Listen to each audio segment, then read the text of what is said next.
Welcome, everyone, to Ohio Unsolved. I'm your host, Matthew, and today's episode is about James Holmes, the man who committed a mass shooting inside of a movie theater in Colorado in 2012. So let's just get into the story.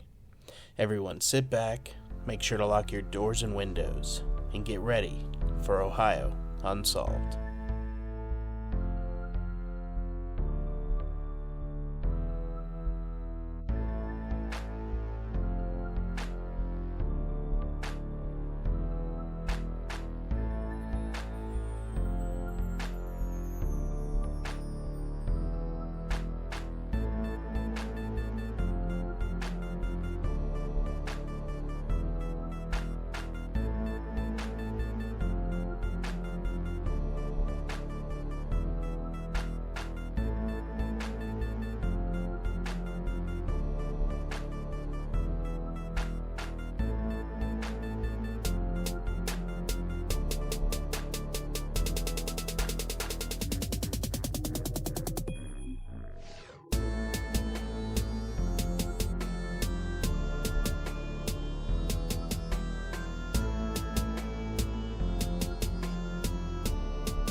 James Egan Holmes is a mass murderer who was responsible for the 2012 Aurora, Colorado shooting, in which he killed 12 people and injured 70 others at a Century 16 movie theater on July 20th, 2012. He had no known criminal background before the shooting occurred. Before the shooting, Holmes booby-trapped his apartment with explosives, which were defused one day later by a bomb squad. Holmes was arrested shortly after the shooting and was jailed without bail while awaiting trial. Following this, he was hospitalized after attempting suicide several times while inside jail. Holmes entered a plea of not guilty by reason of insanity, which was accepted. His trial began on April 27, 2015. On August 26, 2015, Judge Carlos Samore sentenced Holmes to 12 consecutive life sentences, plus 3,318 years without parole, after the jury spared Holmes the death penalty by a single vote. In imposing sentence, Judge Samore declared, "It is the intention of this court that the defendant never set foot in free society again." Holmes was born on December 13, 1987, in San Diego, California.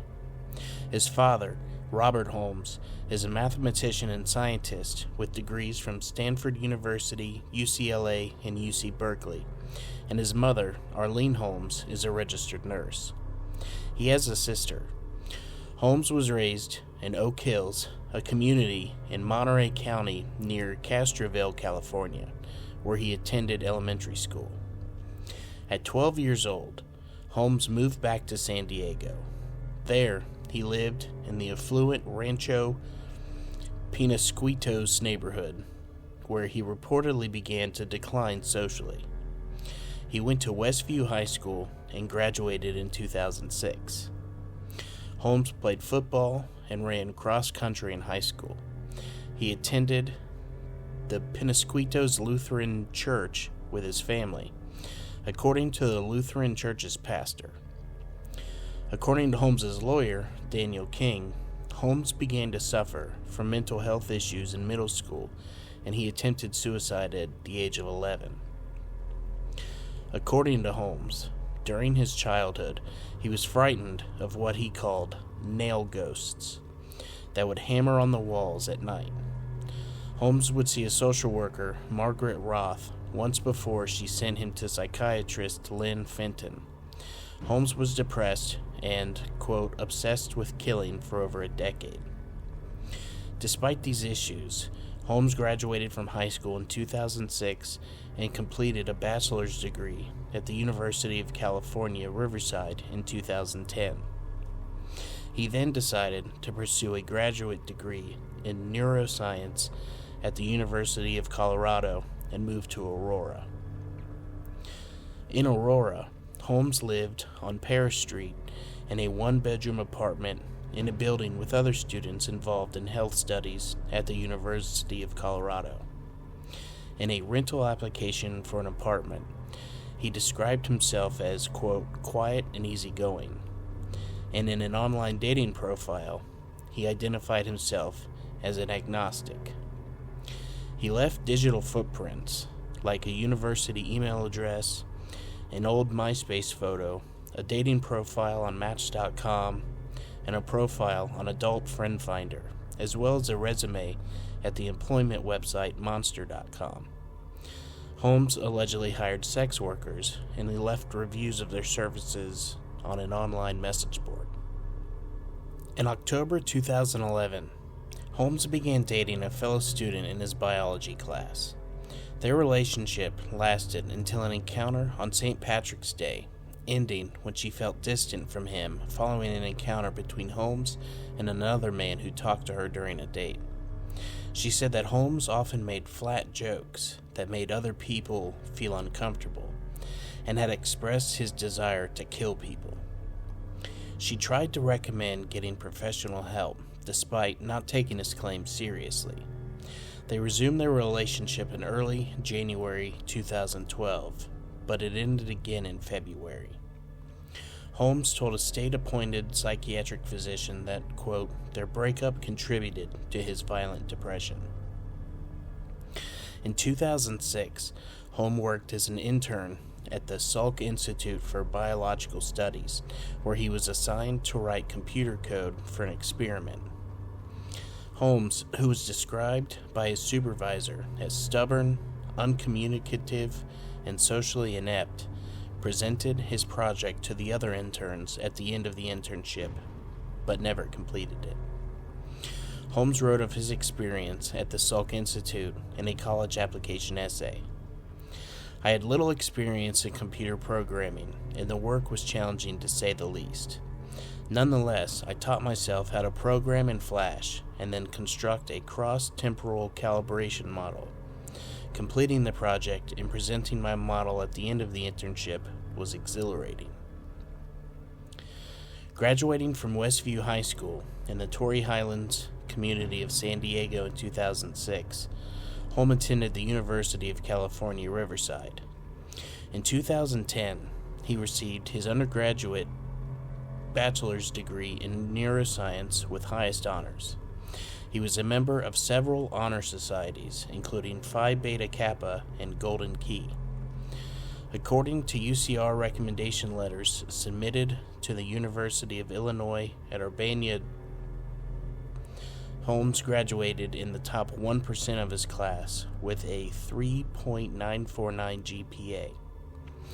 The UCR letters also described Holmes as a very effective group leader and a person who, quote, takes an active role in his education and brings a great amount of intellectual and emotional maturity into the classroom. Holmes scored in the 98th percentile on the verbal portion, the 94th percentile on the quantitative portion, and the 45th percentile on the analytical writing portion of the graduate record examinations. In the summer of 2008, he worked as a counselor at a residential summer camp in Glendale, California, which served children aged 7 to 14. There, he was responsible for 10 children and had no disciplinary problems. In the fall of 2010, he was employed at a pill and capsule coating factory in San Diego County. One of his co-workers later said that Holmes was unsociable and once acted strangely at a laboratory workstation by staring at a blank wall and not verbally responding, only making a quick glance and smirking when his co-worker asked if he was okay. In June 2011, Holmes enrolled as a PhD student in neuroscience at the University of Colorado Anschutz Medical Campus in Aurora. He received a $21,600 grant from the National Institutes of Health, according to agency records, which was dispersed in installments from July 2011 to June 2012. Holmes also received a $5,000 stipend from the University of Colorado, Denver. Though he received a letter of acceptance to UIUC, where he was offered a $22,000 stipend and free tuition, he declined their offer without specifying a reason. Reviewers of Holmes's application remembered his application in part because he submitted a picture of himself with a llama. Beginning in graduate school, Holmes would see shadows and flickers at the corners of his eyes, which would fight each other with firearms and other weapons, according to him. At the University of Colorado, Holmes sought help in 2012 for his mental state at the Student Health Clinic after he broke up with his girlfriend. Because he pleaded not guilty by reason of insanity, his caregivers were allowed to testify at his trial. He was seen by psychiatrist Dr. Lynn Fenton, who testified at his trial that she was worried about his homicidal ideation expressed in their last meeting. She saw him a total of 7 times over 3 months, twice with a male psychiatrist. Holmes rejected their suggestions for treatment. In June of 2012, after Holmes had sent her a threatening email, she activated a threat assessment team to help her formulate a plan for Holmes. She expressed concerns about his social phobia and psychotic level thinking and believed he may have schizoid personality disorder.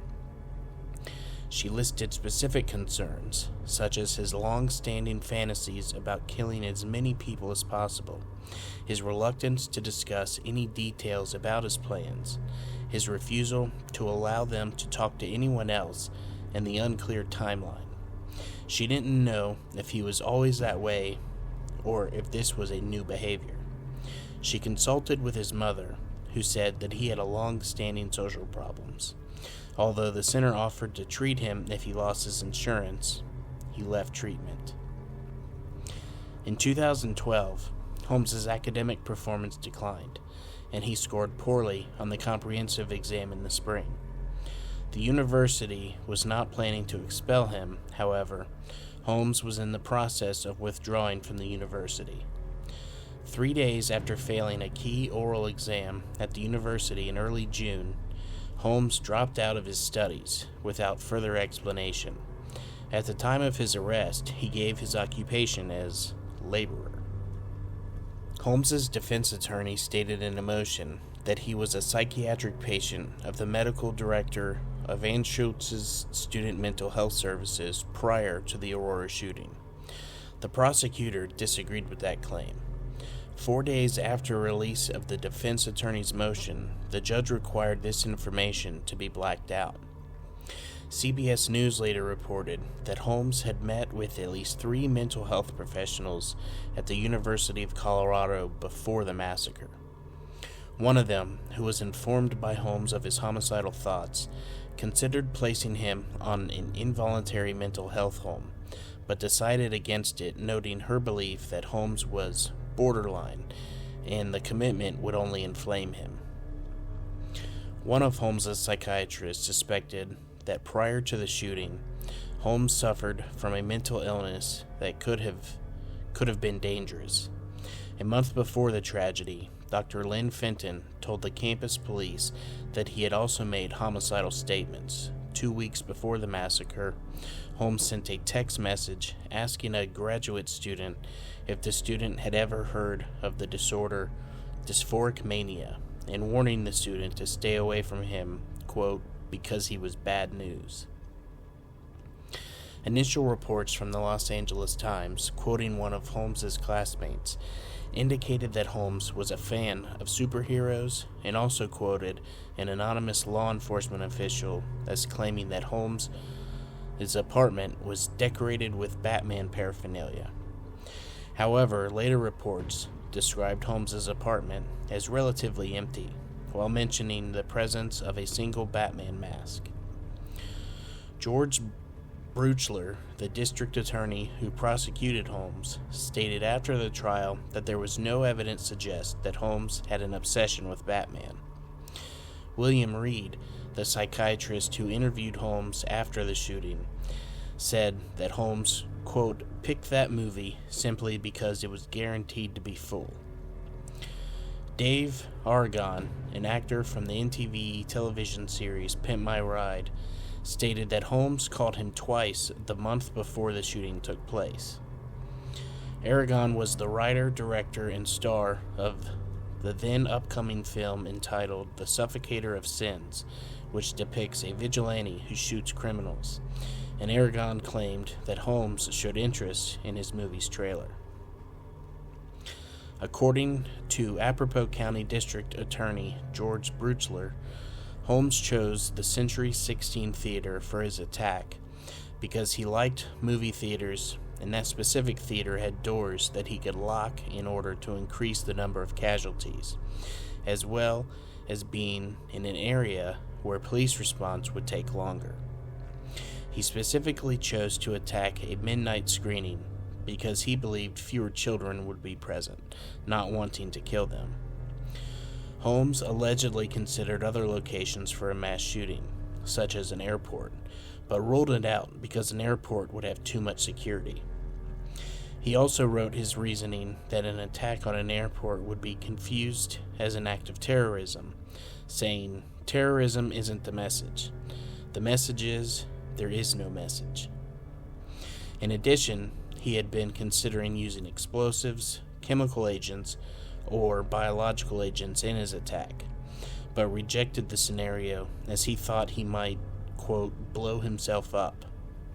Holmes had also considered serial killing as an option, but later reasoned it was too personal, too much evidence, and easily caught with a few kills.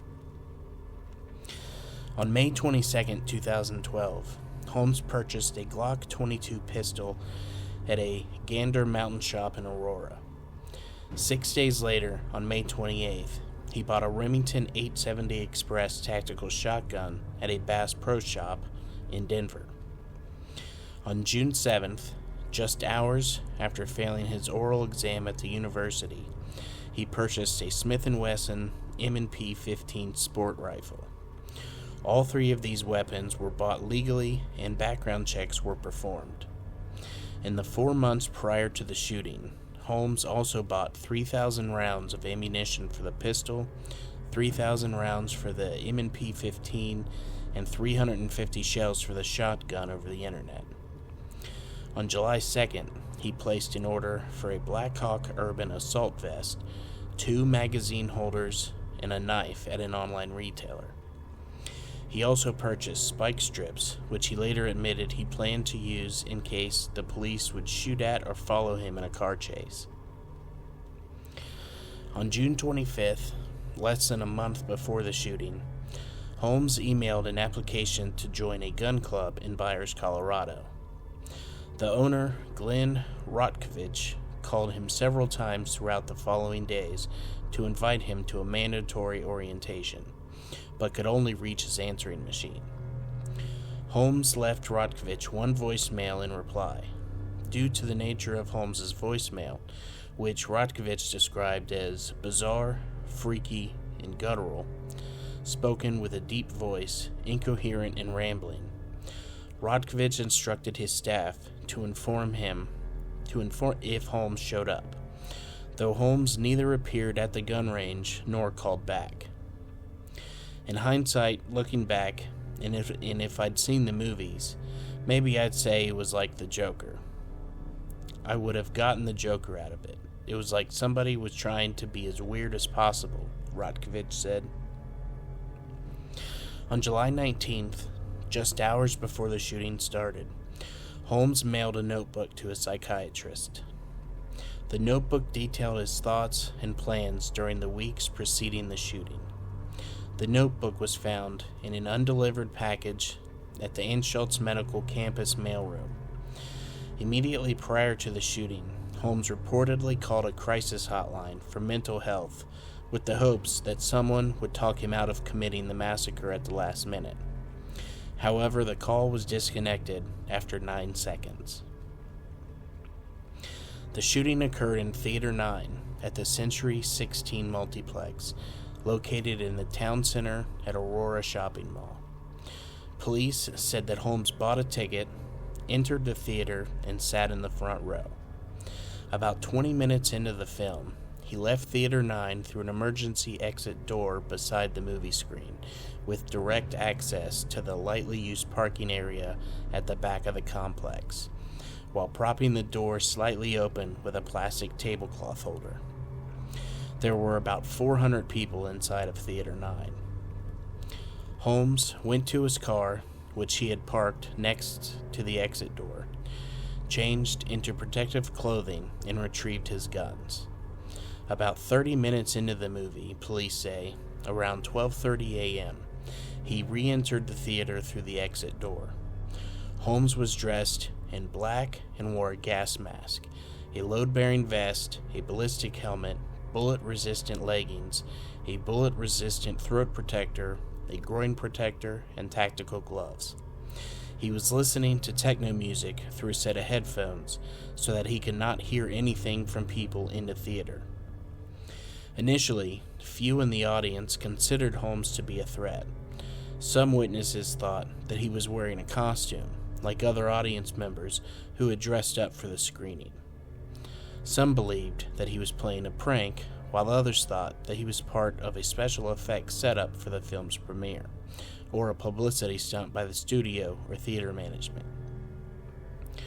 Holmes reportedly threw one canister toward the left side of the theater, emitting a gas or smoke that partially obscured the audience members' vision, made their throats and skin itch, and caused eye irritation.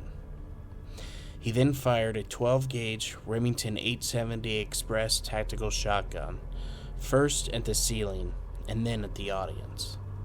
He also fired his Smith & Wesson M&P-15 semi-automatic rifle with a 100-round drum magazine, which eventually malfunctioned. Finally, he fired a .40 caliber Glock 22 handgun. He shot first to the back of the room and then toward people in the aisles. A bullet passed through the wall and hit 3 people in adjacent Theater 8, which was screening the same film. Witnesses said the multiplex's fire alarm system began sounding soon after the attack began, and the staff told people in Theater 8 to evacuate. Holmes fired 76 shots in the theater, 6 from the shotgun, 65 from the semi-automatic rifle, and 5 from the .40 caliber handgun. He had snuck out of an exit door, propped it open, and returned with weapons and other gear, setting off several gas or smoke canisters and then opening fire on the theater audience, killing 12 and wounding 70. On July 20th, 2012, the police arrested Holmes without resistance while he was standing next to his car behind the Century 16 Theater moments after the shooting. According to testimonies during the following trial, Holmes was initially calm and detached during the arrest, but became interested in watching the aftermath of the shooting after being placed in the back of a police car. The responding officers recovered several guns from inside the car and the theater. Once apprehended, Holmes told the police that he had booby-trapped his apartment with explosive devices before heading to the theater. The police later confirmed the presence of explosives in his apartment. The police evacuated 5 buildings surrounding his Aurora residence, which was about 5 miles north of the cinema. Holmes's apartment complex is limited to University of Colorado Medical Center students, patients, and employees. One day after the shooting, officials disarmed an explosive device that was wired to the apartment's front door, allowing a remote-controlled robot to enter and disable other explosives. The apartment held more than 30 homemade grenades wired to a control box in the kitchen and filled with at least 30 gallons of gasoline. Neighbors reported loud music from the apartment around midnight on the night of the massacre, and one went to his door to tell him she was calling the police. She said the door seemed to be unlocked, but she chose not to open it. I'd say that was a good choice. A police official said a Batman mask was found inside the apartment. On July 23rd, police finished collecting evidence from his apartment. 2 days later, residents were allowed to return to the 4 surrounding buildings, and 6 days later, residents were allowed to move back into the formerly booby-trapped building. 12 fatalities were reported, along with 70 injuries. 70 were hit by bullets and were reported by mainstream news as the most victims of any mass shooting in the United States history. This figure was not surpassed until the 2016 Orlando nightclub shooting, which killed 49 people and injured 58 others for a combined total of 107 casualties. 4 people's eyes were irritated by the tear gas grenades, while 8 others sustained non-gunshot injuries while fleeing the theater. The massacre was the deadliest shooting in Colorado since the Columbine High School massacre on April 20th, 1999. Holmes was initially jailed at Apropos Detention Center under suicide watch. He was held in solitary confinement to protect him from other inmates, a routine precaution for high-profile cases. Holmes made his first court appearance in Centennial, Colorado on July 23, 2012, before Judge William B. Sylvester.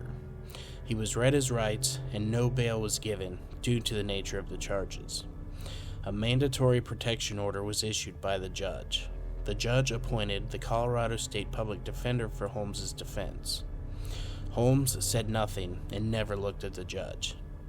His appearance and behavior, which was described as dazed and confused, fueled speculation about his mental state. On July 30th, Colorado prosecutors filed formal charges against Holmes that included 24 counts of first-degree murder, 116 counts of attempted murder, possession of explosive devices, and inciting violence. The multiple charges expand the opportunities for prosecutors to obtain convictions. For each person killed in the shooting, Holmes was charged with 1 count of murder with deliberation and 1 count of murder with extreme indifference. Holmes agreed in court to waive his right to a preliminary hearing within 35 days. On August 9th, Holmes's attorney said their client was mentally ill and that they needed more time to assess the nature of his illness. The disclosure was made at a court hearing in Centennial, where news media organizations were asking a judge to unseal court documents in the case. On September 19th, the prosecution filed a motion to add 10 new charges against Holmes and asked to amend 17 others. The additional charges would bring the total counts Holmes faced to 152. Holmes appeared in the Apropos County Courthouse the following day for the first time without his dyed red hair, his cropped hair revealing his natural brown color. On September 28th, court documents released by prosecutors said that Holmes' access to the University of Colorado campus was revoked because he threatened a professor. The university had said Holmes was denied access to non-public parts of the campus because he had withdrawn from school. On October 11th, Holmes' attorney asked Judge William Sylvester to postpone a preliminary hearing scheduled for November. On October 25th, the preliminary hearing was set for the week of January 7th. Holmes's lawyers filed an emergency motion on November 14th to delay a pretrial hearing, citing an unspecified condition that left him unable to appear in court. As a result of developments over the past 24 hours, Mr. Holmes is in a condition that renders him unable to be present in court for tomorrow's hearing. They requested a delay, which they received. It was rescheduled for December. Evidently, Holmes made various suicide attempts referred to as, quote, half-hearted in the days before the scheduled hearing on November 15th. Holmes returned to court on January 7th, 2013. at which 911 phone call recordings and videos from the Cineplex were presented as evidence, information that up until then had not been released. Holmes's defense team continued to maintain that he was mentally ill. On that same day, it was reported that investigators seized 4 prescription bottles plus immunization records from his apartment when it was searched in July. It was not revealed what the prescriptions were or what they were for. The judge ultimately ruled in October that prosecutors could keep the items. On January 10, 2013, a judge ruled that the evidence presented was sufficient for Holmes to face trial on all counts with which he had been charged. His plea hearing was delayed until March 2013. On March 27, 2013, Holmes's attorney said that he would be willing to plead guilty to avoid the death penalty. On March 28th, prosecutors said that they were not ready to accept Holmes's offer to plead guilty and avoid the death penalty, and also criticized the offer as a deliberate ploy by the defense in order to delay the start of the trial. On April 1st, prosecutors announced that they would seek the death penalty in a trial to start in February 2014. On May 7, 2013, Holmes's attorney filed their intent for him to plead not guilty by reason of insanity. He made this change in his plea on May 31st. On May 23, 2013, Holmes's attorneys called the state's insanity plea rules unconstitutional. On May 29th, the judge ruled on the constitutionality of the laws for an insanity plea questioned by Holmes's attorneys, concluding that the laws were not in violation of the Constitution.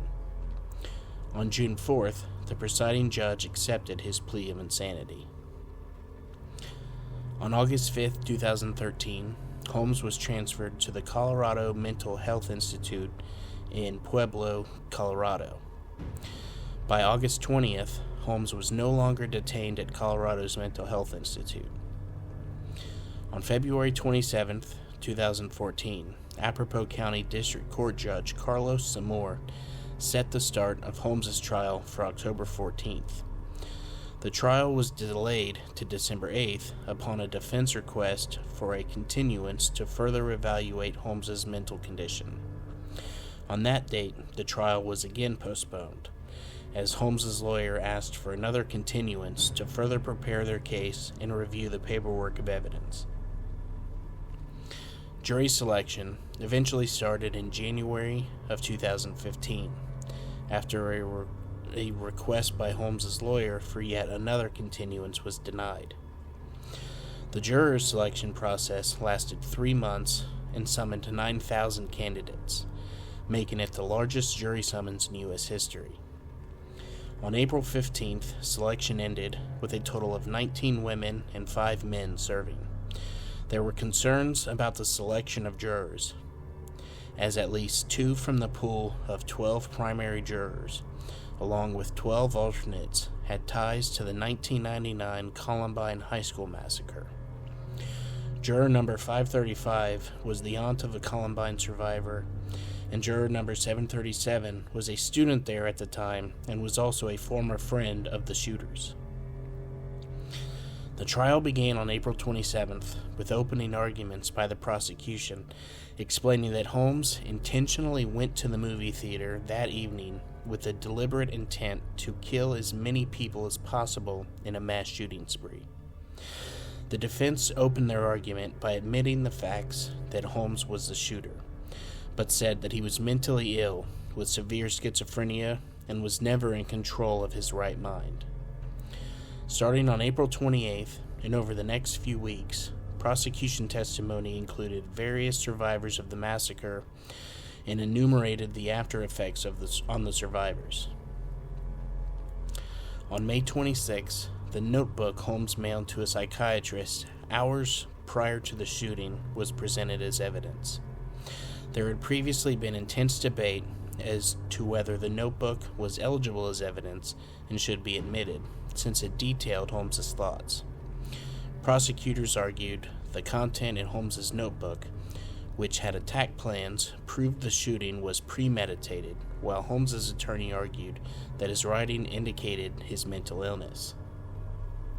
On May 27th, Dr. William Reed, a court-appointed psychiatrist who interviewed Holmes for a total of about 22 hours, testified that Holmes was mentally ill but legally sane. He diagnosed him as having schizotypal personality disorder, which is characterized by constricted behavior and difficulties relating to others. Reed and another doctor evaluated Holmes in December 2013, determining him to be legally sane, and said that his mental illness did not prevent him from forming intent and knowing the consequences of his actions. Holmes's attorneys tried to call for a mistrial, saying that the jurors heard an unprompted opinion that complicated the legal standard for judging the sanity of a person, but the judge refused to grant the request. On May 29th, videos of Reed's interviews with Holmes in 2013 were shown to the court. In the videos, Holmes described his social awkwardness and the violent, paranoid thoughts he had been having prior to the massacre. He also stated his belief that he was being followed by federal agents at the time of the massacre and hoped they would apprehend him at the theater before he could act. According to him, he transitioned from suicidal thoughts to homicidal thoughts after becoming depressed from his breakup with his girlfriend.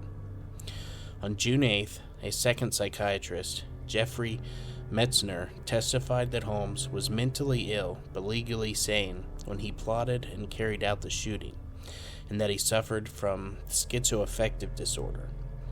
He interviewed Holmes for a total of 25 hours. On June 9th, the trial came to a standstill after 3 jurors were dismissed by the judge for violating orders to refrain from talking about news reports regarding the trial. One of the jurors had begun discussions about sensitive details of the case with the other 2 jurors outside of the court on at least 2 occasions. 2 days later, Holmes's attorneys requested the dismissal of a 4th juror after her brother-in-law was shot during a robbery the previous day, and other jurors had seen her crying. Judge Carlos Samor responded that he would consider it and agreed to the motion by dismissing her on June 15th. On June 17th, a 5th juror was dismissed after Judge Samor was advised that she personally knew a wounded victim of the shooting. On June 19th, the prosecution called as their last witness Ashley Moser, the mother of slain victim Veronica Moser Sullivan. Moser was critically injured and left paralyzed by the shooting. Afterwards, they rested their case. On July 9th, Samore asked Holmes if he would testify in court and advised him of his right to do so. Holmes chose not to testify. On July 10th, the defense showed 2 videos of Holmes's behavior in his jail cell. One video showed him running and slamming his head against the wall before sitting down, while the other showed him tethered to a bed while naked, attempting to cover his head with a blanket and then a sheet. Afterward, they rested their case. On July 14th, closing statements were made. Jury deliberations began on July 15th and continued into the 16th. On July 16th, after deliberating for over 12 hours, the jurors found Holmes guilty on all 24 counts of first-degree murder, 140 counts of attempted first-degree murder, 1 count of possessing explosives, and a sentence enhancement of a crime of violence. They began deciding his sentence on July 22nd. The court expected the sentencing phase to last for 1 month. Holmes declined to make an allocution statement. On July 23rd, the jury ruled that Holmes acted in a cruel manner, was lying in wait and ambushed his victims during the shooting, which constituted aggravating factors. The jurors decided that Holmes did not intend to kill children when he opened fire. On July 27th, Holmes' sister testified that her brother became withdrawn from the family after they moved from Salinas to San Diego during his early teenage years. On July 28th, Holmes' father pleaded for his son's life, stating that he is severely mentally ill and does not deserve to die, regardless of his crimes. He displayed photos of camping trips and family vacations with Holmes to the jury. On July 30th, Holmes' lawyers made a final appeal to the jurors, urging them to consider mental illness in his sentencing, despite their rejection of the insanity defense used in the trial. The appeal for clemency was rejected on August 3rd, based on mitigating factors such as mental illness not outweighing aggravating factors such as the number of casualties in the massacre. On August 7th, Holmes was sentenced to life in prison without the possibility of parole after jurors failed to unanimously agree on a death sentence.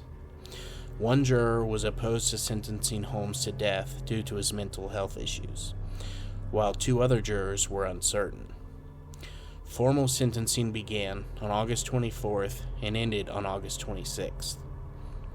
On August 26th, Samore formally sentenced Holmes to 12 consecutive life sentences without the possibility of parole for the murder charges, and an additional 3,318 years for the attempted murder and explosives possessions charges. In imposing the sentence, Samore stated, for the record, that it was the intention of the court that the defendant never sets foot in free society again, and added that, quote, the defendant deserves no sympathy. I gotta stop here for a second. One thing I've never understood about when somebody's sentenced to jail like this, why 12 consecutive life sentences and then an additional 3,300 years in jail. There's no way he's ever going to live that long. Just give him one life sentence without parole, that he's going to be in jail for the rest of his life, and call it a day. Why does it have to be 12 consecutive life sentences and then 3,318 more years? Nobody's going to be able to live to serve that. Sorry. I just always thought that to be strange. In September 2015, Holmes was moved to the Colorado State Penitentiary in Canyon City.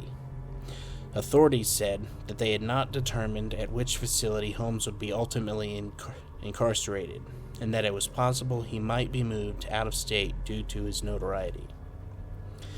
On October 8, 2015, Holmes was assaulted by another inmate, identified as Mark Daniels, who had been convicted of auto theft.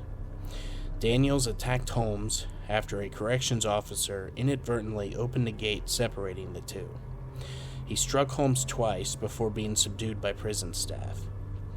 At the time, Holmes was not allowed interaction with other inmates.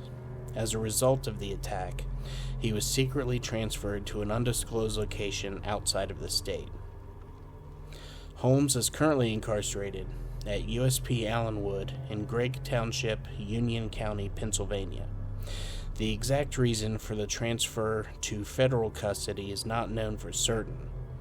The Washington Post speculated that it was in part due to a heightened need for security.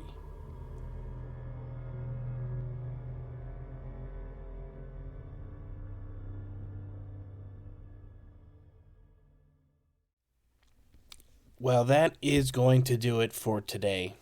Thank you everyone for listening, and I hope that you enjoyed the story. If you did, could you please rate and review on Spotify and Apple Podcasts? A 5-star rating really helps others to find the show, and I really want more people to find the show and start listening. Don't forget to join us on Facebook, follow us on Instagram, and subscribe on YouTube. And once again, thank you all for listening. And make sure to keep those doors and windows locked, and stay ready for Ohio Unsolved.